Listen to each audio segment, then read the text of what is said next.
ಅಲ್ಲೇ ಇದ್ದ ಚೆನ್ನಯ್ಯ, ಯಾಕೋ ಆ ಬಂಗ್ಲೆ ನಿಮ್ಮ ಹೆಸರಿಗೆ ಆಗಿ ಬರುವುದಿಲ್ಲ ಎನ್ನಿಸ್ತಿದೆ. ಚಂದನ ಹೆಸರಿಗೆ ರಿಜಿಸ್ಟ್ರೇಷನ್ ಮಾಡಿಸಿ ಬಿಡಿ. ಅವರ ಹೆಸರಿಗೆ ಆ ಬಂಗ್ಲೆ, ಆ ಭೂಮಿ ಆಗಿ ಬರ್ಬೋದು ಎಂದಿದ್ದರು. ಯೋಚಿಸಿದ ಗೌತಮ್, ಹೌದು, ಚಂದನ ಹೆಸರಿನಲ್ಲಿ ಪ್ರಾಪರ್ಟಿ ಇರಲಿ, ಅವಳ ಹೆಸರಿನಲ್ಲಿ ಇದ್ದರೆ ಏನು, ನನ್ನ ಹೆಸರಲ್ಲಿ ಇದ್ದರೆ ಏನು, ಎರಡೂ ಒಂದೇ ತಾನೆ, ಅದು ನನ್ನ ಪರಿಧಿಗೆ ಸೇರಿರಬೇಕು ಅಷ್ಟೇ ಎಂದುಕೊಂಡವನು ಅವಳ ಮುಖ ನೋಡಿ, ನಾಳೆ ತಾತ ಹಾಗೂ ಮಮ್ಮಿಯ ಜೊತೆ ಹೋಗಿ ಫಾರ್ಮಾಲಿಟೀಸ್ ಎಲ್ಲ ಮುಗಿಸಿ ಬರ್ತೀಯಾ, ಆ ಬಂಗ್ಲೆ ನಿನ್ನ ಹೆಸರಿಗೆ ತೆಗೆದುಕೊಳ್ಳುತ್ತೇನೆ ಎಂದಿದ್ದ. ಚಂದನ ಯೋಚಿಸುವಂತೆ ಮುಖ ಮಾಡಿದವಳು, ಮದುವೆಯ ನಂತರ ಹೆಂಡತಿ ಹೆಸರಿನಲ್ಲಿ ಪ್ರಾಪರ್ಟಿ ಕೊಂಡುಕೊಳ್ತಾರೆ, ಈಗಲೇ ಹೇಗೆ, ಅಲ್ಲದೆ ಅಪ್ಪಾಜಿ ಮಮ್ಮಿಗೂ ವಿಷಯ ತಿಳಿಸ್ಬೇಕಲ್ವಾ, ಅವರು ಯಾಕೆ ಎಂದು ಕೇಳಿದರೆ ಹೇಳಿ ನಿಲ್ಲಿಸಿದ್ದಳು. ಗೌತಮ್, ನಿನ್ನ ತಂದೆ ತಾಯಿಗೆ ನಿಧಾನವಾಗಿ ವಿಷಯ ತಿಳಿಸೋಣ, ಅವರು ಏನೂ ಹೇಳೋದಿಲ್ಲ, ನನಗೆ ನಂಬಿಕೆ ಇದೆ. ಪ್ರದೀಪ್ ನಾಳಿದ್ದು ಹೊರಡ್ತಿದ್ದಾನೆ, ನಾಳೆ ರಿಜಿಸ್ಟ್ರೇಷನ್ ಮಾಡಿಸಿಕೊಂಡ್ರೆ ಮಾತ್ರ ಅದು ನಮಗೆ ಸಿಗುವುದು, ಇಲ್ಲದೇ ಇದ್ದರೆ ಮತ್ತೆ ಅವನು ಇಲ್ಲಿಗೆ ಬರಲು ಎಷ್ಟು ವರ್ಷ ತೆಗೆದುಕೊಳ್ಳುತ್ತಾನೋ. ನೀನು ಅಷ್ಟೆಲ್ಲ ಯೋಚಿಸಬೇಡ, ನಾನು ಎಲ್ಲದಕ್ಕೂ ವ್ಯವಸ್ಥೆ ಮಾಡುತ್ತೇನೆ, ನಾಳೆ ನೀನು ಹೋಗಿ ಬಾ, ಒಪ್ಪಿಗೆ ತಾನೇ ಕೇಳಿದ್ದ. ಆ ಬಂಗ್ಲೆಯನ್ನು ಕಳೆದುಕೊಳ್ಳಲಾರದ ಮನಸ್ಥಿತಿ ಅವಳದು.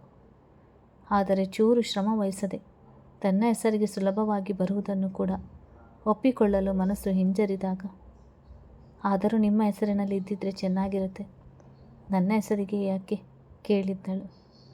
ನಿನ್ನ ಹೆಸರಿನಲ್ಲಿ ಇದ್ದರೇನು, ನನ್ನ ಹೆಸರಿನಲ್ಲಿ ಇದ್ದರೇನು, ನನಗೇನು ಸಮಸ್ಯೆ ಇಲ್ಲ ಎಂದಿದ್ದ. ಇಂದ್ರಾಣಿ ಅವರು ಕೂಡ ಅವಳ ಮನದ ಯೋಚನೆಯನ್ನು ಗಮನಿಸಿ ತಿಳಿ ಹೇಳಿದಾಗ, ಅವರು ಎಷ್ಟೆಲ್ಲ ವ್ಯವಹಾರ ಮಾಡುತ್ತಾರೆ, ಏನು ಯೋಚನೆ ಮಾಡದೆ ಈ ನಿರ್ಧಾರಕ್ಕೆ ಬಂದಿರುವುದಿಲ್ಲ, ಅವರಿಗೆ ಯಾಕೆ ಬೇಸರ ಮಾಡುವುದು, ನನ್ನ ಹೆಸರಿನಲ್ಲಿ ಇದ್ದರೂ ಅದು ಅವರದೇ ಪ್ರಾಪರ್ಟಿ ತಾನೆ, ಹೇಳಿಕೊಂಡವಳು ನಿಮ್ಮಿಷ್ಟ ಎಂದಿದ್ದಳು. ಗೌತಮ್ ಆ ಕ್ಷಣ ಪ್ರದೀಪ್ಗೆ ಕರೆ ಮಾಡಿದವನು ವಿಷಯ ತಿಳಿಸಿದಾಗ, ಪ್ರದೀಪ್ ಚಂದನ ಯಾವ ಡಾಕ್ಯುಮೆಂಟ್ ತರಬೇಕು ಎಂದು ತಿಳಿಸಿ, ಗೌತಮ್ ಇನ್ನೊಮ್ಮೆ ಯೋಚನೆ ಮಾಡು, ಇದರಿಂದ ಹಿಂದೆ ಸರಿಯುತ್ತೀಯಾ ನೋಡು ಎಂದಿದ್ದ. ಚಂದನಳ ಮುಗ್ಧತೆ ನೆನಪಾದಾಗ ಅಪರಾಧಿ ಭಾವ ಅವನನ್ನು ಕಾಡುತ್ತಿತ್ತು. ಇದರಲ್ಲಿ ಯೋಚಿಸುವುದು ಏನಿದೆ, ಅವಳು ನನ್ನ ಹೆಂಡತಿ, ಯಾರ ಹೆಸರಿನಲ್ಲಿ ಇದ್ದರೇನು, ಪ್ರಾಪರ್ಟಿ ನನ್ನದಾಗಿರಬೇಕಷ್ಟೇ ಇರುತ್ತದೆ ಎಂದಿದ್ದ. ಮರುದಿನ ಯಾವ ಸಮಸ್ಯೆಯೂ ಇಲ್ಲದೆ ಗೌತಮ್ ಅಂದುಕೊಂಡಂತೆ ಚಂದನ ಹೆಸರಿಗೆ ಬಂಗ್ಲೆ ಮತ್ತು ಸುತ್ತಮುತ್ತಲ ಜಾಗ ರಿಜಿಸ್ಟ್ರೇಷನ್ ಆಗಿತ್ತು. ಆ ಬಂಗ್ಲೆಗೆ ಸಂಬಂಧಪಟ್ಟ ಪೇಪರನ್ನು ಕೈಯಲ್ಲಿ ಹಿಡಿದ ಗೌತಮ್ ಮನಸ್ಸಿಗೆ ಒಂದು ರೀತಿಯ ಸಂತೃಪ್ತಿ ಮೂಡಿತು. ಕೊನೆಗೂ ಆ ಜಾಗ ನನ್ನದಾಯಿತು, ಪಡೆದುಕೊಳ್ಳಲು ತುಂಬ ಸಮಯ ಕಾಯಬೇಕಾಯಿತು ಹೇಳಿಕೊಂಡವನು ಅವನ ಸಂತೋಷ ಗಮನಿಸುತ್ತಾ ಬಳಿಯಲ್ಲಿ ಕುಳಿತಿದ್ದ ಮಡದಿಯ ಕೈ ಹಿಡಿದು, ಆ ಜಾಗದ ಯಜಮಾನಿ ನೀನು ಸಂತೋಷನ ಕೇಳಿದ್ದ. ಇವರಿಗೆ ಹೇಗೆ ಹೇಳಲಿ ಎಂದುಕೊಂಡರೂ ಹೌದೆನ್ನುವಂತೆ ತಲೆಯಾಡಿಸಿ, ಅಲ್ಲಿಗೆ ಮತ್ತೆ ಯಾವಾಗ ಹೋಗುತ್ತೀರಾ ಕೇಳಿದ್ದಳು. ಇನ್ಮೇಲೆ ಓಡಾಡ್ತಲೇ ಇರಬೇಕಲ್ವಾ, ರಂಗಣ್ಣನಿಗೆ ಫೋನ್ ಮಾಡ್ತೀನಿ ಎಂದವನು. ಆ ಕ್ಷಣವೇ ಫೋನ್ ಮಾಡಿದ. ಅತ್ತಲಿನ ವ್ಯಕ್ತಿಗೆ ನಂಬರ್ ನೋಡುತ್ತಲೇ ತಿಳಿದು ಕರೆ ಸ್ವೀಕರಿಸಿದ. ಗೌತಮ್, ಬಂಗ್ಲೆ ರಿಜಿಸ್ಟ್ರೇಷನ್ ಆಯಿತು ಎನ್ನುವ ಆ ಜಾಗ ಪೂರ ನನ್ನದೇ, ಕೆಲಸಗಾರರನ್ನು ಕರೆದುಕೊಂಡು ಕೆಲಸ ಶುರು ಮಾಡಿ, ಅಲ್ಲಿನ ಎಲ್ಲ ಕೋಣೆಗಳ ಬೀಗದ ಕೈ ನಿಮ್ಮ ಬಳಿ ಇದೆ ಅಲ್ವಾ, ಎಲ್ಲ ಧೂಳು ತೆಗೆದು ಸ್ವಚ್ಛ ಮಾಡಿ, ಹಾಗೆ ಅಲ್ಲಿ ಕೆಲವೊಂದು ರೂಮ್ಗಳಲ್ಲಿ ಹಳೆ ಬಟ್ಟೆಗಳು, ಹಳೆ ಹಾಸಿಗೆಗಳು, ಆ ರೀತಿ ಅಂಥದ್ದೆಲ್ಲ ಉಳಿದಿದೆ, ಅದನ್ನೆಲ್ಲ ಹೊರಗೆ ಹಾಕಿಸಿ ಎಂದಿದ್ದ. ಆತ, ಸರ್ ಎಲ್ಲ ಬೀಗದ ಕೈಗಳು ಇದೆ, ಆದರೆ ಆ ಮನೆಯ ಯಜಮಾನ ಉಪಯೋಗಿಸ್ತಿದ್ದ ಕೋಣೆಯ ಬೀಗದ ಕೈ ಮಾತ್ರ ಇಲ್ಲ, ಬೀಗ ಕೂಡ ವಿಚಿತ್ರವಾಗಿದೆ, ಹೊಡೆಯಲು ಅಷ್ಟು ಸುಲಭ ಇಲ್ಲ, ಅದೊಂದು ಕೋಣೆ ವಿಷಯಕ್ಕೆ ಹೋಗೋದು ಬೇಡ, ಸರಿ ಸರ್, ಅದನ್ನು ನಿಧಾನವಾಗಿ ನೋಡಿಕೊಳ್ಳೋಣ, ಉಳಿದಂತೆ ಬಂಗ್ಲೆಯಲ್ಲಿ ಎಲ್ಲ ಕ್ಲೀನಿಂಗ್ ಕೆಲಸ ಮಾಡಿಸ್ತೇನೆ ಎಂದಿದ್ದ.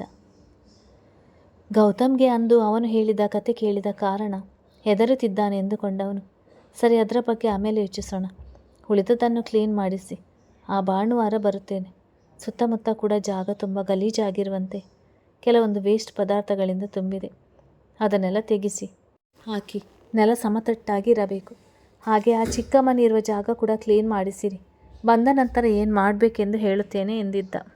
ಚಂದನ, ಹಾಗಾದರೆ ಈ ಭಾನುವಾರ ಹೋಗ್ತಿದ್ದೇವಾ ಕೇಳಿದಳು.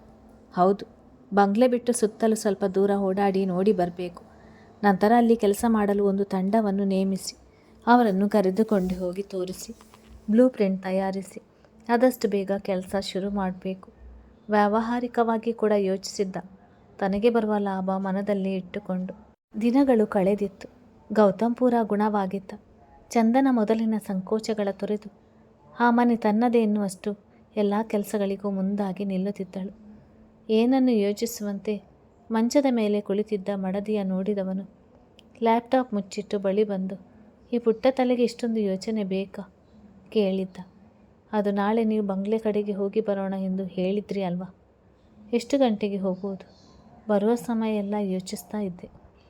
ಹೋಗೋ ಸಮಯ ತಿಳಿದಿದೆ, ಬರುವ ಸಮಯ ಗೊತ್ತಿಲ್ಲ. ನಿನಗೆ ಆ ಜಾಗ ತುಂಬ ಇಷ್ಟ ಆಗಿರುವಾಗಿದೆ, ಅದಕ್ಕೆ ಅದು ನಿನ್ನ ಹೆಸರಿಗೆ ಬಂತು ಎಂದಿದ್ದ. ಇಷ್ಟ ಇಲ್ಲ ಎಂದು ಹೇಗೆ ಹೇಳಿ? ಅದರಲ್ಲಿ ನೀವು ನಡೆದುಕೊಳ್ಳುವುದು ನೋಡಿದರೆ ಇಬ್ಬರು ಒಂದೇ ರೂಮಿನಲ್ಲಿ ಇರುವಂತೆ ಕಾಣುತ್ತಿದೆ. ನಾನು ಮಲಗಿದ ನಂತರ ತಡರಾತ್ರಿ ಎದ್ದು ಆ ರೂಮಿಗೆ ಹೋಗಿ ಮಲಗಿರುತ್ತೀರಾ, ಮತ್ತು ಬೆಳಿಗ್ಗೆ ನಾನು ಎಚ್ಚರವಾಗುವ ವೇಳೆಗೆ ಬಂದು ಸ್ನಾನಕ್ಕೆ ವಾಶ್ರೂಮ್ಗೆ ಹೋಗಿ ಬರುತ್ತೀರಾ. ಮನೆಯವರ ಕಣ್ಣಿಗೆ ರಾತ್ರಿ ಕೂಡ ಇಬ್ಬರು ಒಟ್ಟಿಗೆ ಇದ್ದಂತೆ ಕಾಣುತ್ತದೆ, ಬೆಳಿಗ್ಗೆ ಕೂಡ ಇಬ್ಬರು ಒಟ್ಟಿಗೆ ಇದ್ದಂತೆ ಕಾಣುತ್ತದೆ. ನಾನೋಗಿ ಆ ರೂಮಿನಲ್ಲಿ ಉಳಿಯೋಣ ಎಂದರೆ ಏನೋ ಒಂದು ರೀತಿ ನೆರಳು ಹಿಂಬಾಲಿಸಿದಂತೆ ಭಯವಾಗುತ್ತಿದೆ ಎಂದಿದ್ದಳು. ಗೌತಮ್ ಮಧ್ಯರಾತ್ರಿಯವರೆಗೂ ಮಾತನಾಡುತ್ತಾ ಉಳಿದು ನಂತರ ಮಲಗುವ ಕಾರಣ ನಿದ್ರೆಗೆ ಜಾರುತ್ತಿದ್ದಾಳೆ. ಹಾಗಾಗಿ ನಾನು ಹೋಗಿ ಬಂದು ಮಾಡುತ್ತಿದ್ದೇನೆ ಎಂದುಕೊಂಡಿದ್ದಾಳೆ. ನಾನು ಇಡೀ ರಾತ್ರಿ ಇಲ್ಲಿಯೇ ಉಳಿಯುತ್ತಿರುವ ವಿಷಯ ಇವಳಿಗೆ ತಿಳಿದಿಲ್ಲ. ಇನ್ನು ಕೆಲ ತಿಂಗಳು ಅಷ್ಟೇ ಇವಳ ಪರೀಕ್ಷೆ ಇರುವುದು. ಕೃಷ್ಣಪ್ರಸಾದ್ ಅವರೊಂದಿಗೆ ಮಾತಾಡಬೇಕು ಎಂದುಕೊಂಡವನು ಯಾಕೋ ಆ ವ್ಯಕ್ತಿಯನ್ನು ಮಾವ ಎಂದು ಕರೆಯಬೇಕು ಎನ್ನಿಸ್ತಾನೇ ಇಲ್ಲ ಹೇಳಿಕೊಂಡಿದ್ದ. ಚಂದನ, ಏನು ಯೋಚನೆ ಮಾಡ್ತಾ ಇದ್ದೀರಾ? ಹಣೆಗೆ ಆಗಿರುವ ಏಟು ಒಣಗಿದ್ದರೂ ಇನ್ನೂ ಸ್ವಲ್ಪ ಕಾಣುತ್ತದೆ ಎಂದಿದ್ದಳು. ನೆನಪಿಗೆ ಇರಲಿ ಬಿಡು. ನೀನೇನು ಹೀಗೆ ನಡೆದುಕೊಳ್ತಿದ್ಯಾ ಕೇಳಿದ್ದ. ಹೇಗೆ ನಡೆದುಕೊಳ್ಳುತ್ತಿದ್ದೇನೆ? ಬೇರೆ ಏನಾದರೂ ನಿರೀಕ್ಷೆ ಇತ್ತಾ ನನ್ನಿಂದ ಕೇಳಿದ್ದಳು. ನರ್ಸ್ ಪೇಷಂಟನ್ನು ನೋಡಿಕೊಳ್ಳುವಂತೆ ನೋಡುತ್ತಿದ್ಯಾ? ಅದನ್ನು ಹೊರತುಪಡಿಸಿ ಮೆಚ್ಚಿದ ಹೆಣ್ಣಾಗಿ ನೀನು ಎಂದೂ ನನ್ನನ್ನು ಆಕರ್ಷಿಸಲು ಪ್ರಯತ್ನ ಪಡಲೇ ಇಲ್ಲ ಎಂದಿದ್ದ. ಮುಂದೆ ಆಕರ್ಷಿಸುವುದಕ್ಕೆ ಪ್ರಯತ್ನ ಮಾಡ್ತೀನಿ. ನಿಮಗೆ ನಾನು ಫ್ಯಾನ್ಸಿ ಡ್ರೆಸ್ ಹಾಕಿಕೊಂಡರೆ ಇಷ್ಟ ಅಲ್ವಾ ಕೇಳಿದ್ದಳು. ಇಷ್ಟ, ಆದರೆ ನೀನು ಆಕರ್ಷಿಸುವುದಕ್ಕೆ ಪ್ರಯತ್ನ ಏನು ಪಡುವುದು ಬೇಡ ಬಿಡು. ನಿನ್ನೆಡೆಗೆ ನನ್ನ ಮನದಲ್ಲಿರುವ ಭಾವ ಅದೆಲ್ಲಕ್ಕೂ ಮೀರಿದ್ದು. ನನ್ನ ಬಗ್ಗೆ ನೆನೆದರೆ ನನಗೆ ಆಶ್ಚರ್ಯ ಆಗುತ್ತೆ. ಜೀವನದಲ್ಲಿ ಮುಂದೊಂದು ದಿನ ಒಂದು ಹೆಣ್ಣನ್ನು ನನ್ನ ಜೀವನದಲ್ಲಿ ಎತ್ತರದ ಸ್ಥಾನದಲ್ಲಿ ಇರಿಸಿ ಆರಾಧಿಸುತ್ತೇನೆ ಎಂದುಕೊಂಡಿರಲಿಲ್ಲ. ಪರಿಚಯ, ಸ್ನೇಹ, ಒಲವು ಏನಾದರೂ ಹೆಸರಿಟ್ಟುಕೋ ನೀನು, ಆದರೆ ನನ್ನ ಮನದಲ್ಲಿ ಇದೆಲ್ಲದಕ್ಕೂ ಮೀರಿದ ಸ್ಥಾನದಲ್ಲಿ ಇದೆಯಾ ಎಂದಿದ್ದ. ಚಂದನ ಅಚ್ಚರಿಯಿಂದ ನೋಡಿ, ನನಗೆ ಇದೆಲ್ಲ ಈಗಲೂ ನಿಜಾನ ಎನಿಸುತ್ತೆ. ನೀವೆಲ್ಲಿ, ನಾನೆಲ್ಲಿ? ಹಾಗೆ ನಿಜವಾಗಿ ನಿಮ್ಮನ್ನು ನೋಡಿದರೆ ಹೀಗೆಲ್ಲ ಮಾತನಾಡುತ್ತೀರಾ, ಹೀಗೆಲ್ಲ ನಡೆದುಕೊಳ್ಳುತ್ತೀರಾ ಎಂದೆನಿಸುವುದಿಲ್ಲ. ನಿಮ್ಮನ್ನು ಪ್ರಜ್ಞೆ ಬಂದ ನಂತರ ಮೊದಲ ಬಾರಿ ನೋಡಿದಾಗ ಮುಖದಲ್ಲಿ ಏನೋ ಇಷ್ಟೊಂದು ಗಂಭೀರತೆ ಎಂದುಕೊಂಡೆ. ನಂತರ ಕೂಡ ಹೆಚ್ಚು ಕಡಿಮೆ ಅದೇ ಭಾವನೆ ಇತ್ತು. ಆದರೆ ಇಲ್ಲಿಗೆ ಬಂದ ಮೇಲೆ ನಿಮ್ಮ ಹೊರಗಿನ ಓಡಾಟ, ವ್ಯವಹಾರಗಳು, ನಿಮ್ಮ ವ್ಯಕ್ತಿತ್ವ, ನಿಮ್ಮ ಸ್ಥಾನ ಎಲ್ಲವೂ ಅರ್ಥವಾದ ನಂತರ ನೀವೀಗೆಲ್ಲ ನಡೆದುಕೊಳ್ಳಬಹುದು ಎನ್ನುವ ಕಲ್ಪನೆಯೂ ಇರಲಿಲ್ಲ. ತುಂಬ ಗಂಭೀರ ವ್ಯಕ್ತಿ, ಎದುರು ನಿಲ್ಲುವುದೇ ಕಷ್ಟ ಎನ್ನುವ ಅನಿಸಿಕೆ ಇತ್ತು ಎಂದಿದ್ದಳು. ಗೌತಮ್, ಈಗಲೂ ಅದೇ ಅನಿಸಿಕೆ ಇದೆಯಾ? ಅದು ಹೊರಗಿನ ಪ್ರಪಂಚಕ್ಕೆ. ನೀನು ನನ್ನ ಪ್ರಪಂಚ. ನನ್ನ ಪ್ರಪಂಚದಲ್ಲಿ ಮುಖವಾಡ ಸೋಗು ಇದ್ಯಾವುದರ ಅವಶ್ಯಕತೆ ಇಲ್ಲ ಎನಿಸುತ್ತದೆ. ನಿನ್ನೆದುರು ನಾನು ನಿನ್ನ ಗೌತಮ್ ಮಾತ್ರ, ಯಾರಿಗೂ ಇಲ್ಲದ ಅಧಿಕಾರ ನಿನಗಿದೆ ಎಂದಿದ್ದ. ಮನಸ್ಸು ಸಂಭ್ರಮಿಸಿದರು. ಕೆಲವೊಂದು ಬೇಡದ ಆಲೋಚನೆಗಳು ಕೈ ಹಿಡಿದವಳು. ಅಧಿಕಾರ ಅಂತೆಲ್ಲ ಏನು ಬೇಡ, ನಿಮ್ಮಿಂದ ನಾನು ದೂರವಾಗಲು ಅವಕಾಶ ಕೊಡಬೇಡಿ, ಅಷ್ಟೇ ಸಾಕು. ನೀವಿಲ್ಲದ ಬದುಕಿನ ಕಲ್ಪನೆ ಎಂದೂ ಸಾಧ್ಯವಿಲ್ಲ. ನಮ್ಮಿಬ್ಬರ ಸಂಬಂಧ ಹಿಂದೆ ಹೇಗಿತ್ತೋ ಎಂದು ತಿಳಿದಿಲ್ಲ, ಆದರೆ ಈಗ ಮಾತ್ರ ಎಂದವಳ ಕಣ್ಣುಗಳು ತುಂಬಿತ್ತು. ಅವನಿಗೆ ತಾನಾಗಿಯೇ ಹೊರಗಿದ್ದಳು. ಬಳಸಿದ ಗೌತಮ್, ನೀನೇನು ನಿನ್ನ ಮನದಲ್ಲಿರುವ ನನ್ನ ಸ್ಥಾನದ ಬಗ್ಗೆ ಹೇಳಿ ವ್ಯಕ್ತಪಡಿಸುವುದು ಬೇಕಾಗಿಲ್ಲ, ಅರ್ಥವಾಗುತ್ತೆ. ನಿನ್ನ ಎಕ್ಸಾಮ್ ಮುಗಿಯುತ್ತಲೇ ಮನೆಯಲ್ಲಿ ಮಾತನಾಡ್ತೇನೆ, ಆಯಿತಾ? ನಾಳೆ ಬೇಗ ಹೋಗೋಣ. ಬರಲು ಎಷ್ಟು ಸಮಯ ಹಿಡಿಯುವುದೋ ತಿಳಿದಿಲ್ಲ. ಬಂಗ್ಲೆ ಮಾತ್ರವಲ್ಲದೆ ಸುತ್ತಮುತ್ತಲೆಲ್ಲ ಓಡಾಡಿ ಬರಬೇಕು ಎಂದಿದ್ದ. ಚಂದನ, ನಾಳೆ ಅಲ್ಲೆಲ್ಲ ಓಡಾಡುವಾಗ ಹೇಗಾದರೂ ಏನಾದರೂ ನೆನಪಿಸಿಕೊಳ್ಳಲು ಪ್ರಯತ್ನಿಸಬೇಕು ಹೇಳಿಕೊಂಡಿದ್ದಳು. ಚಂದನ ಗೌತಮ್ ಬಂಗ್ಲೆಯ ಬಳಿ ಬರುವಷ್ಟರಲ್ಲಿ 10ರ ಸಮಯ. ರಂಗಣ್ಣನವರು ಇವರಿಗಾಗಿಯೇ ಎನ್ನುವಂತೆ ಗೇಟಿನ ಬಳಿ ಕಾಯುತ್ತಾ ನಿಂತಿದ್ದರು. ಕಾರು ಈ ಬಾರಿ ಗೇಟಿನ ಹೊರಗೆ ನಿಲ್ಲಲಿಲ್ಲ. ರಂಗಣ್ಣ ಗೇಟು ತೆರೆದಿದ್ದರಿಂದ ಒಳಗಡೆ ಸಾಗಿ ಒಂದೆಡೆ ನಿಂತಿತ್ತು. ನೋಡು, ನಿನ್ನಿಷ್ಟದ ಜಾಗ ಬಂತು. ಹೊರಗೆ ಎಲ್ಲಾದರೂ ಹೋಗೋಣ ಎಂದು ಹೇಳಿದರೂ ಇದೇ ಜಾಗದ ಬಗ್ಗೆ ಮಾತನಾಡುತ್ತಿರ್ತೀಯ. ಎಷ್ಟು ಬೇಕೋ ಅಷ್ಟು ನೋಡಿ ಓಡಾಡು ಹೇಳುತ್ತಾ ಇಳಿದವಳ ನೋಟ ಹರಳಿತು. ಜಾಗದ ವಿಸ್ತೀರ್ಣ ಗಮನದಲ್ಲಿದ್ದ ಕಾರಣ ಕ್ಲೀನಿಂಗ್ಗೆ ಬೇಕಾಗಿದ್ದ ಕೆಲವು ಅತ್ಯಾಧುನಿಕ ಉಪಕರಣಗಳನ್ನು ಗೌತಮ್ ಕಳಿಸಿಕೊಟ್ಟಿದ್ದ ಕಾರಣ ರಂಗಣ್ಣನವರು ಅವನು ಹೇಳಿದ ಸಮಯಕ್ಕಿಂತ ಬೇಗ ಕೆಲಸ ಮುಗಿಸಿದ್ದರು. ಗೇಟಿನ ಪಕ್ಕ ಗೋಡೆಯ ಬದಿ ತುಂಬಿದ್ದ ಕಸಕಡ್ಡಿ ಬೆಳೆದಿದ್ದ ಅಲ್ಲಿಂದ ತೆಗೆಸಿ ಸ್ವಚ್ಛ ಮಾಡಲಾಗಿತ್ತು. ಎಲ್ಲಿ ನೋಡಿದರೂ ಕಸಕಡ್ಡಿಯಿಂದ ತುಂಬಿಟ್ಟ ಜಾಗ ಈಗ ಪೂರ ಸ್ವಚ್ಛಗೊಂಡು ಮೊದಲಿಗಿಂತ ವಿಶಾಲವಾಗಿ ಕಂಡಿತ್ತು. ಸರ್, ತುಂಬ ಹಾಳಾಗಿದ್ದ ಕರ್ಟನ್ಗಳು, ಬಟ್ಟೆಗಳು ಅದನ್ನೆಲ್ಲ ಹೊರಗೆ ಸಾಗಿಸಿ ಆಗಿದೆ. ಇನ್ನು ನೀವು ಒಂದು ಸಲ ನೋಡಿ ಏನು ಬದಲಾವಣೆ ಬೇಕೆಂದು ತಿಳಿಸಿ. ನಿನ್ನೆವರೆಗೂ 10 ಜನರನ್ನು ಕರೆದುಕೊಂಡು ಕೆಲಸ ಮಾಡಿಸಿದ್ದು, ಇಂದು 2 ಮಾತ್ರ ಇದ್ದಾರೆ. ಮನೆಯ ಒಳಗೆ ನೆಲ ಒರೆಸುತ್ತಿದ್ದಾರೆ. ಇಲ್ಲಿಯ ಜನರು ಹೆದರಿ ಯಾವ ಕೆಲಸಕ್ಕೆ ಬರಲಿಲ್ಲ. ಬೇರೆ ಕಡೆಯಿಂದ ಕರೆಸಿಕೊಂಡಿರುವ ಕಾರಣ ಸಂಬಳ ಹೆಚ್ಚಾಯಿತು ಎಂದಿದ್ದ ಗೌತಮ್. ಪರವಾಗಿಲ್ಲ, ಕೆಲಸ ಆಗೋದು ಮುಖ್ಯ ಎಂದಿದ್ದ. ಹೊರಗೆ ಕಾಂಪೌಂಡ್ ಬಳಿ ಹೆಸರು ಬದಲಾಯಿಸುತ್ತಿರುವುದರ ಕಡೆ ನೋಡಿ, ಅಲ್ಲಿ ಕೆಲಸ ಆಯ್ತಾ ಎಂದಿದ್ದ. ಆ ವೇಳೆಗೆ ಆ ವ್ಯಕ್ತಿಗಳು ಸರ್ ಎಂದು ಕೂಗುತ್ತಲೇ ಅವರ ಮುಖದ ಗಾಬರಿ ನೋಡಿ ಎಲ್ಲರೂ ಅತ್ತ ಬಂದಿದ್ದರು. ಗೌತಮ್ ವರ್ಮಾ ಪ್ಯಾಲೇಸ್ ಎಂಬ ಅಕ್ಷರಗಳನ್ನು ಒಳಗೊಂಡಿದ್ದ ನೇಮ್ ಬೋರ್ಡ್ ಕೆಳಗೆ ಬಿದ್ದು ಹೊಡೆದು ಹೋಗಿತ್ತು. ನೋಡಿದ ಗೌತಮ್, ಸರಿಯಾಗಿ ಕೆಲಸ ಮಾಡಲು ಆಗಲ್ವಾ? ಅವರ ಮೇಲೆ ರೇಗಿ ಅನಂತ್ ಹೇಳಿದರು. 2 ನೇಮ್ ಬೋರ್ಡ್ ಕಳಿಸಿಕೊಟ್ಟಿದ್ದಾರೆ ಅಂತ ಎಂದಿದ್ದ. ಬೆಳಿಗ್ಗೆ ಒಂದನ್ನು ಫಿಕ್ಸ್ ಮಾಡಿ ಸುತ್ತಲೂ ಸರಿಯಾಗಿ ಸಿಮೆಂಟ್ ಮಾಡಿ ಬಂದಿದ್ದೆವು. ಅದು ಹೇಗೆ ಕಳೆದುಕೊಂಡು ಬೀಳ್ತೋ ಎಂದು ಗೊತ್ತಿಲ್ಲ. ಇದರಂತೆ ಅದು ಬಿದ್ದು ಹೊಡೆದು ಹೋಗಿತ್ತು. ಈಗ ತುಂಬ ಹುಷಾರಾಗಿ ಜಾಗರೂಕತೆಯಿಂದ ಇದನ್ನು ಫಿಕ್ಸ್ ಮಾಡಿದೆವು. ನೋಡಿದರೆ ಈಗ ಇದು ಕೂಡ ಎಂದಿದ್ದರು. ನಾಳೆ ಕೆಲಸಕ್ಕೆ ಬನ್ನಿ, ಹೊಸ ಬೋರ್ಡ್ ಬರುತ್ತದೆ. ಜಾಗರೂಕತೆಯಿಂದ ಕೆಲಸ ಮಾಡಿ ಹೇಳಿ ಬಂಗ್ಲೆ ಕಡೆಗೆ ನಡೆದಿದ್ದ. ಚಂದನ ಹಳೆ ಹೆಸರಿನ ಮೇಲೆ ಕೂರಿಸಲು ನೋಡುತ್ತಿರೋದು ನೋಡಿ ಒಮ್ಮೆ ಹೆಸರಿನ ಮೇಲೆ ಕಣ್ಣಾಡಿಸಿ ಗೌತಮ್ ಬಳಿಗೆ ಬಂದವಳು, ಮನೆಯಲ್ಲಿ ಹೇಗೋ ಹೆಂಗಸರಿದ್ದಾರೆ, ನಾನು ಒಳಗೆ ಹೋಗ್ಲಾ ಕೇಳಿದ್ದಳು. ಹೋಗು ಹುಷಾರ್ ಹೇಳಿ ಕಳುಹಿಸಿದ್ದ. ರಂಗಣ್ಣ, ಸರ್ ನೀವೇ ನೋಡಿದ್ರಲ್ಲ, ಅವರು ಒಳ್ಳೆ ಕೆಲಸಗಾರರು. ಆದರೂ ನೇಮ್ ಬೋರ್ಡಲ್ಲಿ ಕೂರುತ್ತಿಲ್ಲ. ಇಲ್ಲಿ ಏನೋ ಇದೆ ಸರ್, ಅದೇ ಹೆಸರು ಇರಲಿ, ಬಿಟ್ಟು ಬಿಡಿ ಎಂದವನು ಕ್ಲೀನಿಂಗ್ ಸಮಯದಲ್ಲಿ ನಡೆದ ಘಟನೆಗಳನ್ನು ಹೇಳಿದ್ದ. ಗೌತಮ್ ಹಳೆ ಬಂಗ್ಲೆ ಕ್ಲೀನ್ ಮಾಡುವಾಗ ಅದೆಲ್ಲ ಸಹಜ. ಇನ್ನು ಕೋಟಿ ಸುರಿದು ಜಾಗ ಕೊಂಡಿದ್ದು ಅದೇ ಹೆಸರನ್ನು ಉಳಿಸಲು ಅಲ್ಲ. ಹೇಳಿದವನ ನೋಟ ಆ ಬಂಗ್ಲೆಯ ಬದಿಯಲ್ಲಿದ್ದ ಮೊದಲ ಮಹಡಿಯ ಕಿಟಕಿಯ ಕಡೆಗೆ ಹರಿದಿತ್ತು. ಚಂದನ ಅವನ ನೋಡುತ್ತಾ ನಿಂತಿದ್ದಳು.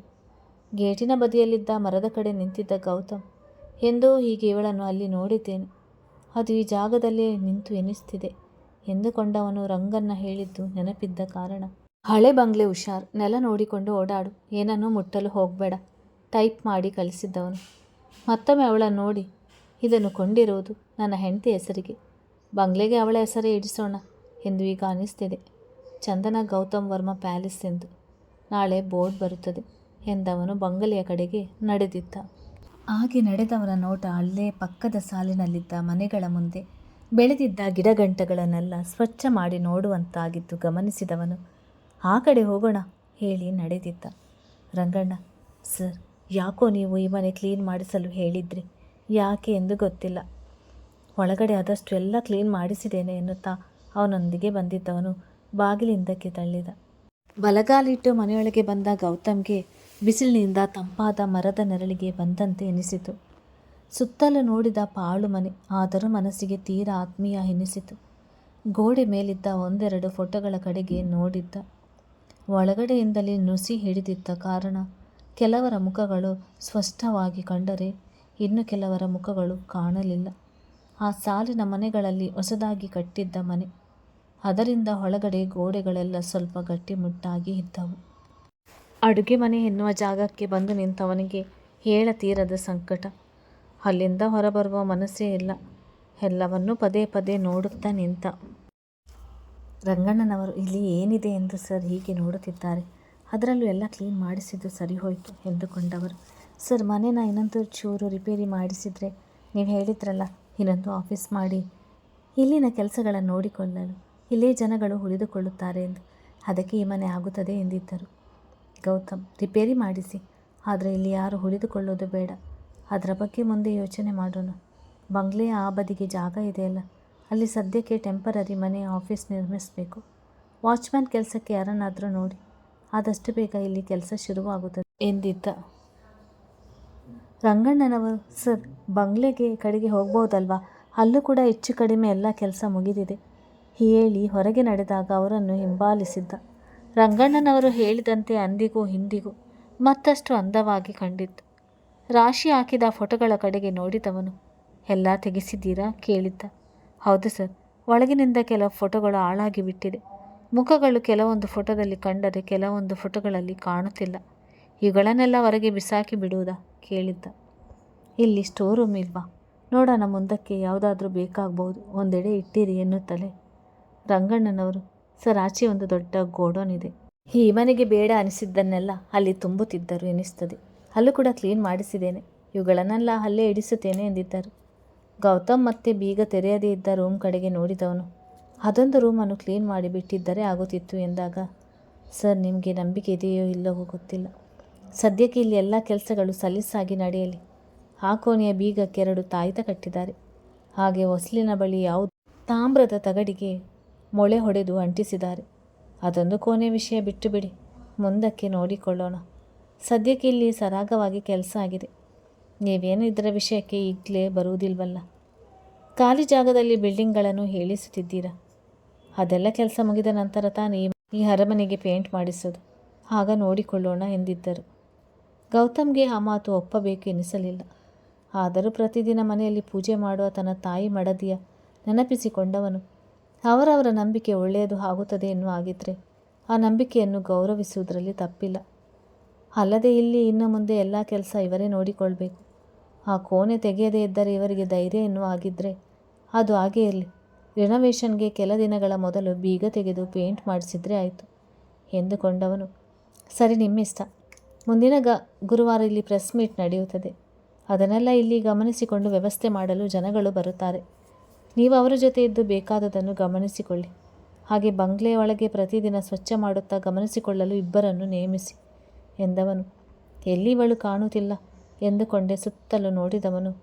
ಕಂಬದ ಮೇಲಿದ್ದ ಚಿತ್ತಾರವ ಸವರುತ್ತಾ ತನ್ಮಯತೆಯಿಂದ ನಿಂತಿದ್ದವಳ ನೋಡಿ ಕೆಲಸದ ಹೆಂಗಸರು ಹತ್ತ ಬಂದಾಗ ಅದೇನು ಗಮನಿಸಿ ಹೇಳಿ ಮಡದಿಯ ಕಡೆಗೆ ನಡೆದಿದ್ದ. ನನ್ನ ಕಡೆಗೂ ಅದೇ ಗಮನ ಕೊಟ್ಟಿದ್ರೆ ಆಗುತ್ತಿತ್ತು. ತೀರಾ ಹತ್ತಿರದಿಂದ ಕೇಳಿದ್ದ. ಧ್ವನಿಗೆ ಎಚ್ಚೆತ್ತವಳು, ತುಂಬ ಚೆನ್ನಾಗಿದೆ ಅಲ್ವಾ? ಈ ಕಟ್ಟಿಂಗ್ ನೋಡಿ ಎನ್ನುತ್ತಾ ಕಂಬದ ಕಡೆ ಮತ್ತೆ ನೋಟ ನೆಟ್ಟಿದ್ದಳು. ಎಲ್ಲ ನೋಡಿ ಆಯ್ತಾ ಕೇಳಿದ. ಇಷ್ಟು ಬೇಗ ಎಲ್ಲಿ ಆಗುತ್ತೆ? ಈ ಕಡೆ ಮಾತ್ರ ನೋಡಿದ್ದು. ಅಲ್ಲಿ ಮಂಟಪದ ಪಕ್ಕ ಇರುವ ಬಾಲ್ಕನಿಗೆ ಹೋಗಿ ಬಂದೆ. ಹೊರಗೆ ದೃಶ್ಯ ತುಂಬ ಚೆನ್ನಾಗಿ ಕಾಣುತ್ತದೆ ಎಂದಿದ್ದಳು. ಬಾ ಹೇಳುತ್ತಾ ಅವಳ ಜೊತೆ ನಡೆದವನು ಮಂಟಪದ ಕಡೆ ನೋಡಿದ್ದ. ಇದನ್ನು ಯಾಕಾಗಿ ಇಲ್ಲಿ ಕಟ್ಟಿದ್ದಾರೆ? ಸುಮ್ಮನೆ ಮಾತಿಗೆ ನೋಡುತ್ತಲೇ ಕೇಳಿದ್ದ. ನೃತ್ಯ ಅಭ್ಯಾಸಕ್ಕೆ ಇರಬಹುದು. ಹಾಗೇ ಅಲ್ಲಿ ನೃತ್ಯ ಮಾಡುವಾಗ ಸುತ್ತಲೂ ಎಲ್ಲರೂ ಕುಳಿತು ನೋಡಲು ಅನುಕೂಲವಾಗುವಂತೆ ಕೂಡ ಜಾಗ ಮಾಡಿಸಿದ್ದಾರೆ ಅಲ್ವಾ ಕೇಳಿದ್ದಳು. ಪರವಾಗಿಲ್ಲ, ಚೆನ್ನಾಗಿ ಗೆಸ್ ಮಾಡಿದ್ಯಾ ಎಂದವನು. ನೋಟ ಅಲ್ಲಿದ್ದ ನಟರಾಜನ ಮೂರ್ತಿಯ ಕಡೆಗಿತ್ತು. ಅದನ್ನು ನೋಡಿ ಗೆಸ್ ಮಾಡಿದ್ದಾಳೆ. ಇಲ್ಲಿಂದಲೇ ಅಲ್ವಾ ಇವಳು ಆಗಲೇ ನನಗೆ ಕಂಡಿದ್ದು. ತಾನು ಕೆಳಗೆ ನಿಂತಿದ್ದ ಮರದ ಕಡೆಗೆ ನೋಡಿ ಅಲ್ಲಿಂದ ಕಂಡ ಬಾಲ್ಕನಿಯ ಕಡೆಗೆ ನಡೆದಿದ್ದ. ಕುಳಿತುಕೊಳ್ಳಲು ಸಿಮೆಂಟ್ನಿಂದ ಮಾಡಿದ ಆಸನಗಳು ತೀರಾ ಬಿಸಿಲು ಮಳೆಯ ಹೊಡೆತಕ್ಕೆ ಮಂಕಾದಂತೆ ಕಂಡಿದ್ದವು. ಸುತ್ತಲೂ ನೋಡಿದವನು, ಇನ್ನು ಮುಂದಿನ ವರ್ಷಗಳಲ್ಲಿ ಹೀಗೆ ಇರೋದಿಲ್ಲ. ಒಂದು ಸುಂದರ ಸಿಟಿಯಂತೆ ಇರುತ್ತದೆ. 1-2 ಅಪಾರ್ಟ್ಮೆಂಟ್ ಕೂಡ ಕಟ್ಟಿದರೆ ಇಲ್ಲಿ ಹೊಸದಾಗಿ ಸುತ್ತಮುತ್ತ ಕೆಲಸಕ್ಕೆ ಸೇರುವವರಿಗೆ ಮನೆಯ ಸಮಸ್ಯೆ ಇರುವುದಿಲ್ಲ ಹೇಳಿಕೊಂಡವನು. ಅವಳ ಮುಖದಲ್ಲಿದ್ದ ಸಂತೋಷ ನೋಡಿ ಹ್ಯಾಪಿನಾ ಕೇಳಿದ್ದ. ನನಗೆ ತುಂಬ ಖುಷಿಯಾಗಿದೆ, ಥ್ಯಾಂಕ್ ಯು, ಇಲ್ಲಿಗೆ ಕರೆದುಕೊಂಡು ಬಂದಿದ್ದಕ್ಕೆ. ಒಳಬರುತ್ತಾ ಮೈ ಮರೆತೆ ಹೇಳಿದಳು. ತುಂಬ ದಿನ ಆಯಿತು ನೀನು ಥ್ಯಾಂಕ್ಸ್ ಹೇಳಿ. ಕೈ ಹಿಡಿದು ನಿಲ್ಲಿಸಿಕೊಂಡವನ ನೋಟದಲ್ಲಿ ಆ ಕ್ಷಣ ಬೇಕು ಎನ್ನುವ ಭಾವನೆ ತುಂಬಿತ್ತು. ಚಂದನ ಅಕ್ಕಪಕ್ಕ ಸುತ್ತಲೂ ನೋಡಿದಾಗ, ರಂಗಣ್ಣ ಕೆಲಸದವರ ಜೊತೆ ಹೊರಗೆ ಹೋಗಿದ್ದಾರೆ, ಅಲ್ಲಿ ನೋಡು ಎನ್ನುತ್ತಾ ಕಿಟಕಿಯಿಂದ ಹೊರಗೆ ತೋರಿದವನು. ಸದ್ಯಕ್ಕೆ ಇಲ್ಲಿ ಇರುವುದು ನಾವಿಬ್ಬರೇ ಎಂದಿದ್ದ. ಸುಮ್ಮನೆ ನಿಂತವಳ ನೋಡಿ, ಏನು ಯೋಚನೆ ಮಾಡ್ತಿದ್ಯಾ? ಮುಹೂರ್ತ ಏನಾದರೂ ಹಾಕಿಸ್ಬೇಕಾ ಕೇಳಿದ್ದ. ಹೌದು, ಮದುವೆಗೆ ನೋಡಿಸ್ಲೇಬೇಕಲ್ವಾ ಹೇಳುತ್ತಾ ಬಳಿ ಸರಿದವಳು ಹನೆಗೆ ಮುತ್ತಿಟ್ಟಾಗ, ನಿನ್ನಂತೆ ಇದೆ, ನಾನೇ ತೆಗೆದುಕೊಳ್ಳುತ್ತೇನೆ ಬಿಡು ಹೇಳಿದವನು ಬಳಸಿ ಕೆನ್ನೆಗೆ ಚುಂಬಿಸಿ ಗಲ್ಲದ ಕಡೆಗೆ ನೋಡುತ್ತಾ ಬಾಗುತ್ತಲೇ ಇದ್ದಕ್ಕಿದ್ದಾಗೆ ಅಲ್ಲಿದ್ದ ಕಿಟಕಿಯ ಗಾಜು ಸಿಡಿದಿತ್ತು. ಸಿಡಿದ ಗಾಜಿನ ಕಣಗಳು ಅವನ ಕೈ ಕಡೆಗೆ ಬಂದು 1-2 ಚುಚ್ಚಿದವು. ನಡೆದ ಘಟನೆಯಿಂದ ಚಂದನ ಬೆಚ್ಚಿ ಕಿರುಚಿದಳು. ಅವಳ ಗಾಬರಿ ಗಮನಿಸಿದ ಗೌತಮ್ ರಿಲ್ಯಾಕ್ಸ್, ಏನೂ ಆಗಿಲ್ಲ. ಬಿಸಿಲಿಗೆ ಕಾಯ್ದಿದೆ, ಸಿಡಿದಿದೆ ಅಷ್ಟೇ. ಅಂದು ಕೂಡ ಹಾಗೆ ಆಯ್ತಲ್ವ ಎನ್ನುತ್ತಾ ಮುಂಗೈಗೆ ಚುಚ್ಚಿದ್ದ 2 ಸಣ್ಣ ಗಾಜಿನ ತುಂಡನ್ನು ತೆರೆದವನು ಕೊರಳ ಬಳಿ ಕೂಡ ತೆಗೆದಿದ್ದ. ಆದರೆ ತನ್ನನ್ನು ಬಳಸಿದ ಚಂದನಗೆ ಒಂದು ಗಾಜಿನ ಕಣವು ಚುಚ್ಚದೇ ಇದ್ದದು ಅವನಿಗೆ ಸಮಾಧಾನ ನೀಡಿದರೆ ಅದನ್ನೇ ನೆನೆದು ಚಂದನಗೆ ಅಚ್ಚರಿಯಾಗಿತ್ತು. ನನಗೆ ಏನೂ ಆಗಲಿಲ್ವಲ್ಲ ಎನಿಸಿ ತನ್ನ ಕೈಯಲ್ಲಿದ್ದ ಕರ್ಚೀಪ್ನಿಂದ ಜಿನುಗಿದ ರಕ್ತದ ಹನಿಗಳು ಒತ್ತಿದವಳು ಹೊರಡೋಣ, ಮೊದಲು ಆಸ್ಪತ್ರೆಗೆ ತೋರಿಸಿಕೊಂಡು ಹೋಗೋಣ ಎಂದಿದ್ದಳು. ಇಷ್ಟಕ್ಕೆಲ್ಲ ಆಸ್ಪತ್ರೆ, ಡಾಕ್ಟರ್ ಯಾಕೆ? ಮನೆಯಲ್ಲಿ ಔಷಧಿ ಇದೆಯಲ್ಲ. ಮಿಸ್ ಆಗಿ 1-2 ಗಾಜಿನ ಚೂರು ಈ ಕಡೆ ಆರಿದೆ ಅಷ್ಟೇ. ಬಂದು ತುಂಬ ಸಮಯವಾಯಿತು, ಹೊರಡೋಣ ಎಂದವನ ನೋಟ ಸಿಡಿದಿದ್ದ ಕಿಟಕಿ ಕಡೆಗೆ ಹರಿದಿತ್ತು. ಇಷ್ಟು ವರ್ಷ ಚೆನ್ನಾಗಿತ್ತು. ಬೆಳಿಗ್ಗೆಯಿಂದ ಕೂಡ ಏನೂ ತೊಂದರೆ ಇಲ್ಲದೇ ಇದ್ದು ಈಗಲೇ ಹೀಗೆ ಆಗಬೇಕಾ? ಸುತ್ತಲೂ ಒಮ್ಮೆ ನೋಡಿದವನು ಚಂದನ ಕೈ ಹಿಡಿದು ನಡೆದಿದ್ದ. ಮೆಟ್ಟಿಲ ಬಳಿ ಬರುತ್ತಲೇ ಇಬ್ಬರ ನೋಟ ಅಲ್ಲಿದ್ದ ಫೋಟೋ ಕಡೆಗೆ ಹೋಗಿತ್ತು. ಗೌತಮ್ ಮುಖದಲ್ಲಿ ಅಸಮಾಧಾನ ಮೂಡಿದರೆ ಚಂದನ ಮುಖದಲ್ಲಿ ಭಕ್ತಿ, ಭಾವ, ಗೌರವ ಮೂಡಿತು. ಇದನ್ನು ಇಲ್ಲಿಂದ ತೆಗೆದಿದ್ದರೆ ಆಗುತ್ತಿತ್ತು. ನಿನಗಾಗಿ ಇರಿಸಿರುವುದು. ಆ ಕಡೆಗೆ ನೋಡುತ್ತಿದ್ದವಳಿಗೆ ಹೇಳಿ ಕರೆದುಕೊಂಡು ನಡೆದಿದ್ದ. ಒಳಗೆ ಬಂದ ರಂಗಣ್ಣನವರು ಅವನ ಮುಂಗೈ ಕಡೆಗೆ ನೋಡಿ ಏನಾಯಿತು ಕೇಳಿದ್ದರು. ಮೇಲಿನ ಗಾಜು ಸಿಡಿದಿದೆ. ಇಡೀ ಬಂಗ್ಲೆಯ ಎಲ್ಲ ಕಿಟಕಿಗಳ ಗಾಜುಗಳನ್ನು ಬದಲಾಯಿಸಿ ಬಿಡಿ. ಕೆಲಸದವರನ್ನು, ಮೆಟೀರಿಯಲನ್ನು ಕಳಿಸಿಕೊಡುತ್ತೇನೆ ಎಂದಿದ್ದ. ರಂಗಣ್ಣನವರು ಈಗಲೇ ಬೇಡ ಅನಿಸುತ್ತೆ. ನಿಮ್ಮ ಹೋಟೆಲ್ ಕಾಟೇಜ್ ಅದು. ಇದು ಕೆಲಸ ಶುರು ಮಾಡಿ ಅವುಗಳಿಗೆ ಗಾಜು ಹಾಕಿಸುವಾಗ ಇದನ್ನು ಹಾಕಿಸಿದರೆ ಆಯಿತು. ಸುಮ್ಮನೆ 2 ಸಲ ಖರ್ಚು, ಓಡಾಟ ಯಾಕೆ ಎಂದಾಗ ಗೌತಮ್ಗೂ ಅದು ಸರಿ ಎನಿಸಿತು. ಇನ್ನೊಮ್ಮೆ ಗಾಜಿನ ಬಳಿ ನಿಲ್ಲದೆ ಇದ್ದರೆ ಆಯಿತು ಹೇಳಿಕೊಂಡವನು. ನಾಳೆ ಬೋರ್ಡ್ ಬರುತ್ತದೆ, ಹಾಕಿಸಿಬಿಡಿ. ಹಾಗೆ ಪ್ರೆಸ್ ಮೀಟಿಗೆ ಬಂಗಲೆಯ ನಡುವಿನ ಆವರಣದಲ್ಲಿ ವ್ಯವಸ್ಥೆ ಮಾಡಿ. ಆ ಆಸನಗಳನ್ನೇ ಬಳಸಿಕೊಂಡರೆ ಸಾಕು ಎನ್ನಿಸ್ತಿದೆ. ಬರ್ತೀನಿ ಎಂದವನು. ಅವನ ಕೈಗೆ ಹಣ ನೀಡಿ ಪ್ರತಿಯೊಂದು ಲೆಕ್ಕ, ಹಾಗೇನಾದರೂ ತರಿಸಿಕೊಂಡರೆ ಅದರ ಬಿಲ್ ಎಲ್ಲವೂ ವ್ಯವಸ್ಥಿತವಾಗಿರುವಂತೆ ನೋಡಿಕೊಳ್ಳಿ ಹೇಳಿ ನಡೆದಿದ್ದ. ಕಾರಿನ ಬಳಿ ಬಂದ ಚಂದನ ಒಮ್ಮೆ ಬಂಗ್ಲೆಯ ಕಡೆಗೆ ನೋಡಿದವಳು. ಎಷ್ಟೋ ಸಮಾಧಾನದಿಂದ ನೋಡುತ್ತಾ ಎಲ್ಲ ನೆನಪಿಸಿಕೊಳ್ಳಲು ಪ್ರಯತ್ನಿಸಿದರು. ಯಾವುದೂ ಪ್ರಯೋಜನಕ್ಕೆ ಬರಲಿಲ್ಲ. ಈ ಬಂಗ್ಲೆಯ ಕನಸಿನಲ್ಲಿ ಕಂಡಿರೋದು, ಹಾಗೆ ಒಳಗೆ ಇರುವವರ ಮುಖಭಾವ ಬಿಟ್ಟರೆ ಬೇರೆ ಏನೂ ನೆನಪಾಗುತ್ತಿಲ್ಲ. ನಿಜವಾಗಿಯೂ ಇದು ನನ್ನ ಭ್ರಮೇನ? ಆದರೆ ಕನಸಲ್ಲಿ ನೋಡಿದ್ದು ನಿಜ ತಾನೆ ಹೇಳಿಕೊಂಡು ಗೊಂದಲದಲ್ಲೇ ಕಾರು ಹತ್ತಿ ಕುಳಿತಿದ್ದಳು. ಚಂದನ ಕಡೆ ನೋಡಿದವನು. ಮನೆಯಲ್ಲಿ ನಾನು ಕಾರಣ ಹೇಳಿಕೊಳ್ಳುತ್ತೇನೆ. ಇದು ಬಂಗ್ಲೆಯಲ್ಲಿ ಆಗಿದ್ದು ಎಂದು ಹೇಳಬೇಡ. ಮೊದಲೇ ಮಮ್ಮಿಗೆ, ತಾತನಿಗೆ ನಾನು ಇದನ್ನು ಕೊಂಡುಕೊಳ್ಳುತ್ತಿರುವುದು ಇಷ್ಟ ಇಲ್ಲ ಎಂದಾಗ ಅವರ ಕಡೆಯಿಂದ ಅಂಥ ನಡೆನುಡಿ ಗಮನಿಸಿದ್ದವಳು ಸರಿ ಎನ್ನುವಂತೆ ತಲೆಯಾಡಿಸಿ ನಿಜವಾಗಿ ಇದು ಆಕಸ್ಮಿಕ ತಾನೆ ಹೇಳಿಕೊಂಡಿದ್ದಳು. ಮಾತನಾಡಿ ಕರೆ ತುಂಡರಿಸಿದ ಗೌತಮ್, ಈ ಪ್ರದೀಪ್ಗೆ ಏನಾಗಿದೆ? ಪ್ರತಿದಿನ ಕರೆ ಮಾಡಿ ಯಾಕೆ ಹೀಗೆ ಮಾತನಾಡುತ್ತಾನೆ? ಅವನ ಜೀವನ ಶೈಲಿ ಕೂಡ ಬಿಡುವಿಲ್ಲದಂತಿದೆ. ಅದನ್ನು ಮಾರಿದ ನಂತರ ಕಡಿಮೆ ಬೆಲೆಗೆ ಕೊಟ್ಟೆ ಎಂಬ ಪಶ್ಚಾತ್ತಾಪ ಪಡುತ್ತಿದ್ದಾನೆ ಹೇಳಿಕೊಂಡಿದ್ದ. ಪ್ರದೀಪ್ ತನ್ನ ಮನೆಯಲ್ಲಿದ್ದ ಆ ಬಂಗ್ಲೆಯ ಫೋಟೋ ಕಡೆಗೆ ನೋಡುತ್ತಾ ನಿಜಕ್ಕೂ ಅಚ್ಚರಿ. ಅದನ್ನು ಇದುವರೆಗೂ ಕೊಂಡವರಿಗೆಲ್ಲ ಮೊದಲ ವಾರದಲ್ಲೇ ಆಕ್ಸಿಡೆಂಟ್ ಆಗಿದೆ. ಕೆಲವರು ಸತ್ತಿದ್ದಾರೆ, ಕೆಲವರು ಆಸ್ಪತ್ರೆಯಲ್ಲಿ ಉಳಿದು ಅದರಲ್ಲಿ ಉಳಿಯುವ ಬಗ್ಗೆ ಯೋಚಿಸದೆ ಅತ್ತ ತಲೆ ಕೂಡ ಹಾಕದೆ ಉಳಿದಿದ್ದಾರೆ. ಆದರೆ ನಿನ್ನೆ ರಂಗಣ್ಣನವರಿಗೆ ಕರೆ ಮಾಡಿದಾಗ ವಿಷಯ ತಿಳಿದು ನಂಬಲೇ ಆಗುತ್ತಿಲ್ಲ. ಚಂದನ ಕೂಡ ಕ್ಷೇಮವಾಗಿಯೇ ಇದ್ದಾಳೆ. ಗೌತಮ್ ಕೂಡ ಚೆನ್ನಾಗೇ ಇದ್ದಾನೆ. ಸಾಲದಕ್ಕೆ ಮನೆ ಸುತ್ತೆಲ್ಲ ಕ್ಲೀನ್ ಮಾಡಿಸಿದ್ದಾರೆ. ಮನೆ ಒಳಗಡೆ ಎಲ್ಲ ಕ್ಲೀನ್ ಮಾಡಿಸಿದ್ದಾರೆ. ಅದಕ್ಕಿಂತ ಹೆಚ್ಚಾಗಿ ರಂಗಣ್ಣ ಮೊದಲಿಗೆ ಆಗಾಗ ಮನೆಯಲ್ಲಿ ಕೂಗಾಟದ ಸದ್ದು, ಅಳುವಿನ ಸದ್ದು ಕೇಳುತ್ತಿತ್ತು.